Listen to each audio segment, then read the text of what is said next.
तुसीं आवाज़ भी चेक कर ली।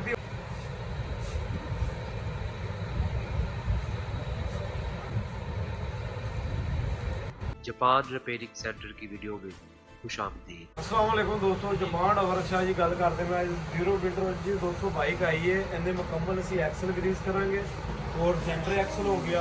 सानू आवाज़ ही वैसे पहले चेक करवा रहे हैं। और गड्डी चेक करो कितनी चली है, तो हमने अज कढ़वाई है।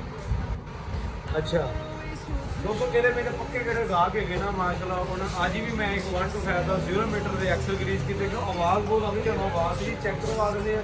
आओ तो चेक करवा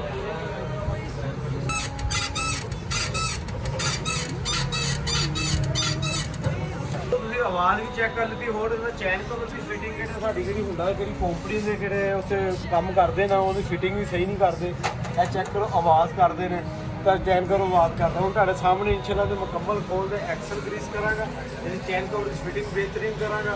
और फिर एक्सल जी आवाज़ करते चू चू जो काम करता पे इंशाल्लाह यह भी नहीं करेगा। केबल आवाज़ करेंगे क्यों केबलों के ना आयल लगाते ना ग्रीस लगाते हैं ना रेत के आयल लगाते हैं। और यह काम करना दोस्तों गड्डी का चलाने का बड़ा मज़ा आता है। और गड्डी का क्लच ब्रेक है बिल्कुल मैं कहता बिल्कुल नरम हो जाता है। तो हर नई वीडियो अच्छी लगे वीडियो को लाइक करो, लाजमी सब्सक्राइब लाजमी। धन्यवाद।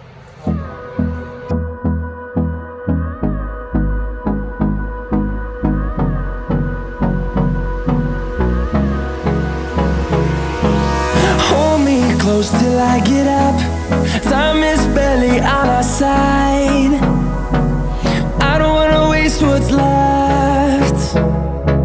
The storms we chase are leading us, and love is all we'll ever trust. Yeah, no, I don't wanna waste what's left. And on we'll go, through the wastelands, through the highways, till my shadow turns to sun rays. And on we'll go, through the wastelands, through the highways. And on we'll go.